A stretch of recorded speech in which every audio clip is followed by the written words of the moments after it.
미국 등 국제사회의 반발이 거센 가운데 오늘 중국에서 이른바 홍콩 보안법이 통과될 전망입니다. 홍콩 민주진영은 저항을 예고했지만 경찰은 당장 내일 홍콩 주권 반환 기념일 집회마저 금지하는 등 반대 집회를 원천 봉지하는 양상입니다.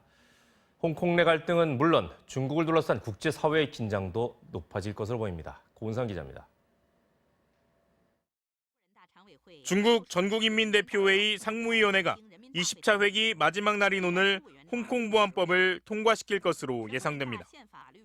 미국 등 국제사회의 거센 반발에도 중화권 매체는 전인대 상무위가 회의 폐막에 앞서 홍콩 보안법을 채택할 가능성이 크다고 보도했습니다.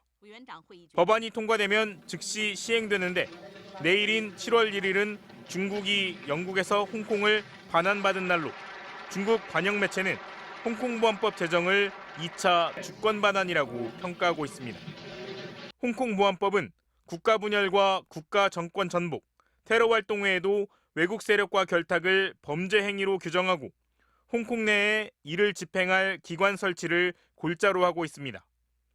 법이 시행되면 결국 중국 정부의 반대 목소리를 내며 국제사회 지원을 호소해온 홍콩 시민사회 활동이 크게 위축될 것이라는 우려와 함께 하나의 나라 안에 두 개의 체제를 인정하는 이른바 일국양제의 근간 역시 흔들릴 거라는 분석도 나옵니다.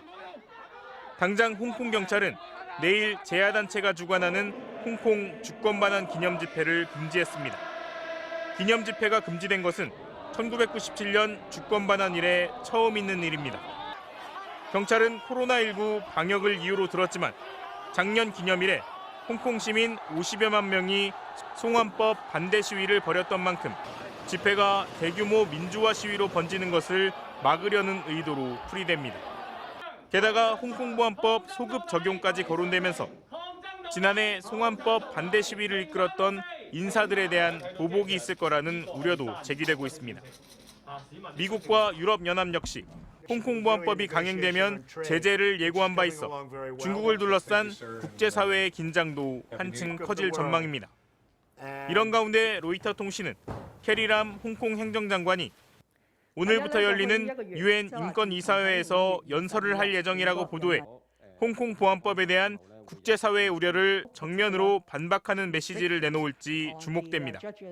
MBC 뉴스 고은상입니다.